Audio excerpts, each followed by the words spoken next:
really, really fun song to write. Yeah, those songs that I think just flow out and flow through artists, those are always the ones that just it just happens, something comes together, and then it's always just, the big hit, Yeah, it But seems to it's be. like a little gift from the universe. Honestly, yeah. And it Yeah. never happened to us as well. Like, I remember I watched the Ed Sheeran documentary last year. No, we watched it on a writing camp actually, because a couple of us had never watched it. And it was the four of us away in an Airbnb, and we were sat like on the sofa at the end of the day, probably having a really non-productive day. And then we watched the songwriter documentary, and at the end of it he says like, okay, I've got one more session booked in for the album and I've got an idea but I don't think it's going to work, and then he ended up writing Shape of You, and you're like, oh my god, what a moment, what an amazing moment. And we'd never really had that like song come in at the end of the whole process that we really loved, and it happened this time, which was pretty cool. And it's such a trip because it really has, it really is, I feel like, is going to shape the rest of the album too. So for it to come in so late, it's just one of Yeah. those incredible things. It's your guys' time. Oh, Um, thank you for the so support I on wanted it. to, oh my gosh, of course. I'm so happy that we're playing you. And, I always just think about this. Like, is it a trip when you come to places like San Francisco and you're playing August Hall and it's, about 1,000 people? And then you go to London and you headline the O2 Arena, which is, 20,000 people Mm. 5 years in a row. Mm. How is that experience for you? It's a funny one. I think at this point we'll take any live show that we can get because it's been that long. We're like, put us anywhere. Well, yeah. We'll play in front of Juno, and that's it. We don't care. But yeah, it's strange. But we were so lucky. Like to have done those shows in the UK that we've done is a credit to the fans. Like, they're just unbelievable. And then to come across to the US, and that's not like a small show for us, especially traveling like you say, like 13 hours to get to land in somewhere and get to play a show to 1,000 people's ridiculous. So we're very fortunate, but we quite like going back to the like 1,000 capacity theatre, like small rooms, because the vibe in there. Don't get me wrong, like the arenas are really really fun, but the vibe in the small like theatre rooms, I don't think you can replicate in an arena. Like, everyone's sweaty, Yeah. everyone's getting like involved. They're some of the best shows I think we've ever had. Yeah, that's so awesome. I think I would feel exactly the same way.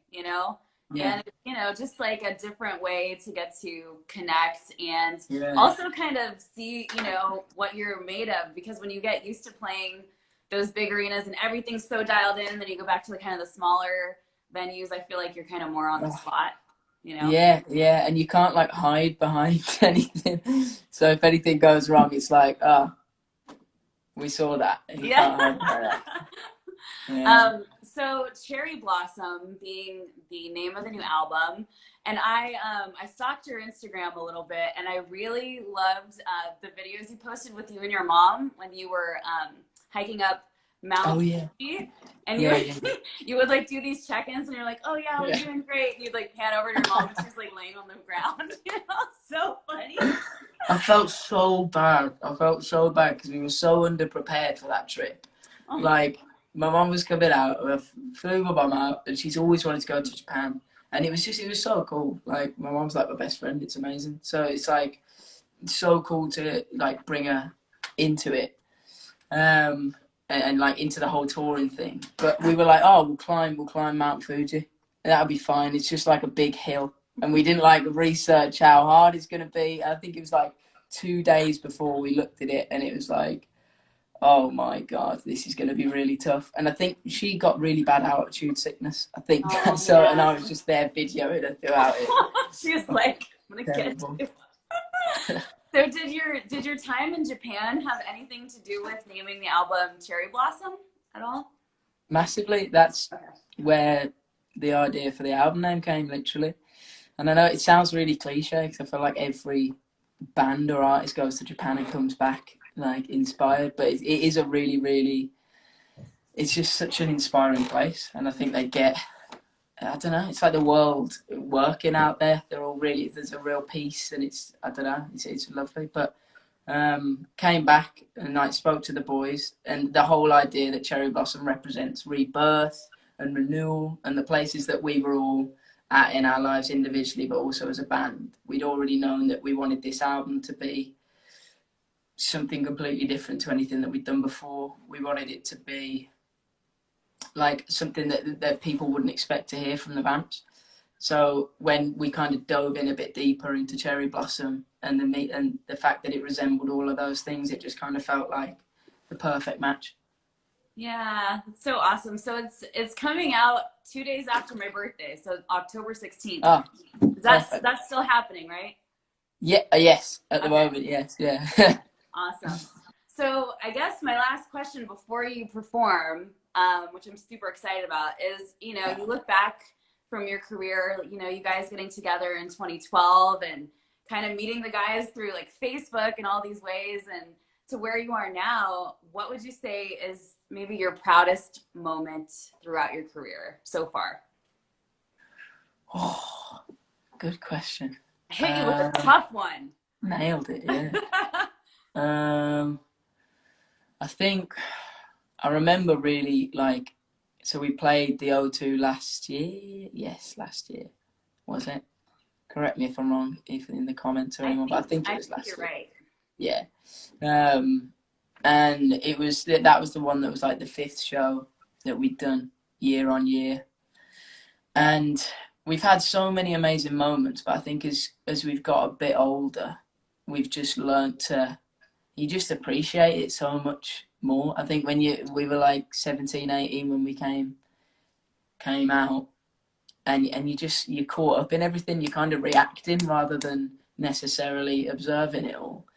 And last year we do about the end of every show, and I remember coming off the show at the O2 last year, and all 4 of us were like nearly in tears, like really teary-eyed, because it was just such a strange thing. We were all just really we just appreciated how mad that moment was. It was really strange. So probably that, you know, and then we just had a big hug after that. It was really special.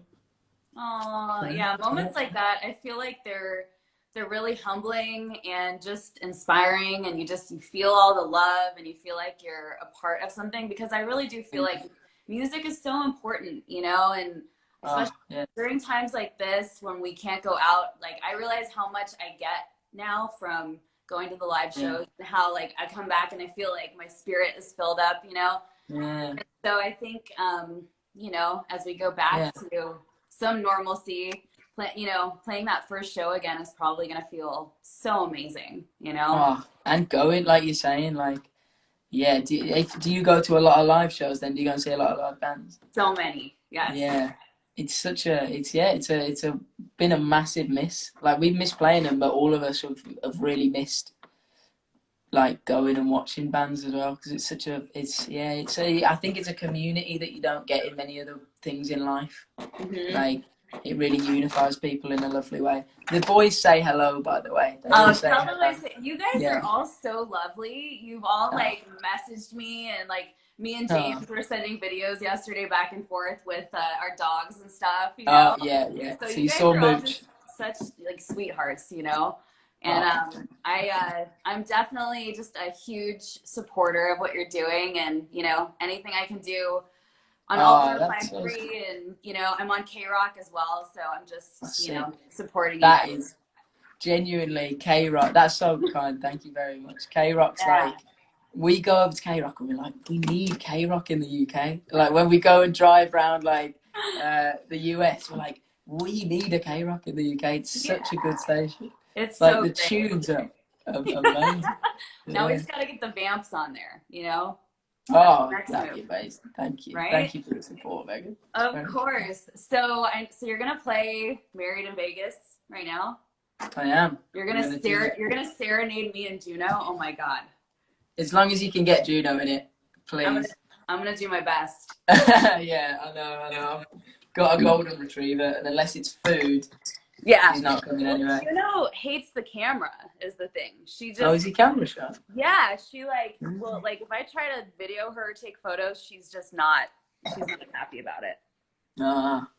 Leave it to it. So let me know on like, can you hear that? Sounds good. Okay. It's so weird doing these. I know. Sounds great. All good. Okay, cool.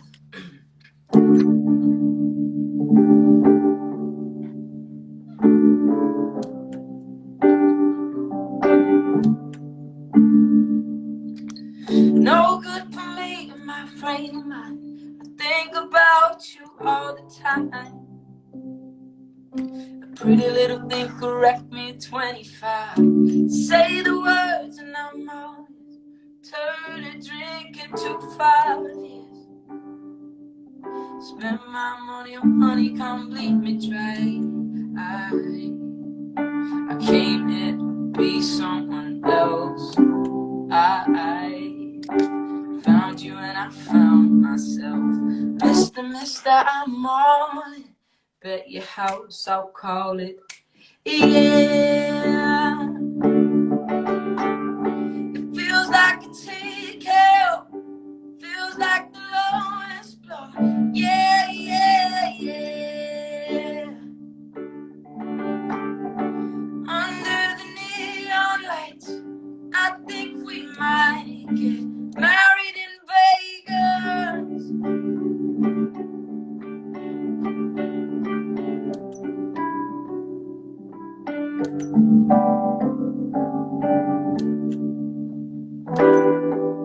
Pushing 106 down PCH. I drink you down the aftertaste. Tastes like heartbreak and mistakes. I can't wait to walk along that Star Strip. I feel it all, it feels like bliss. I show my hand, they look like this. Mr. Mister, I'm all in. Bet your ass and I'll call it, yeah. It feels like a TKO. Feels like the lowest blow. Yeah, yeah, yeah. Under the neon lights, I think we might get married in Vegas.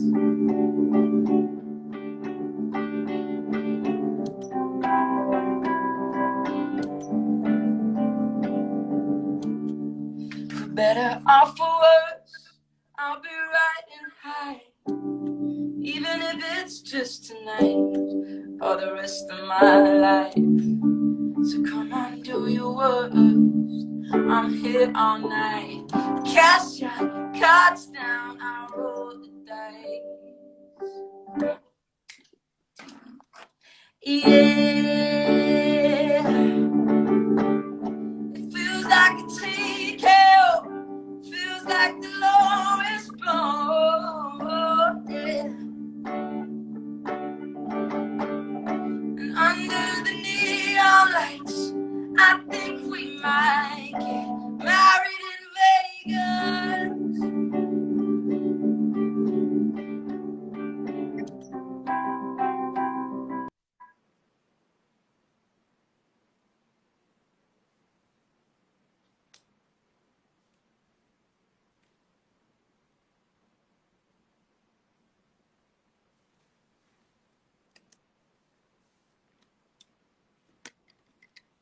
It's frozen.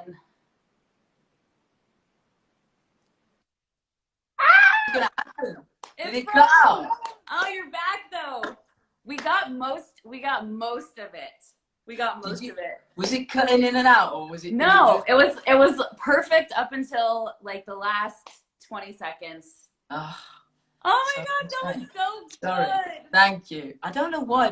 That's why I was like, I wasn't like giving it like a point. Like I'm trying to like. It was like, I was like, yeah, this one's for you. Hey. I was trying to like keep the screen up because it kept going up.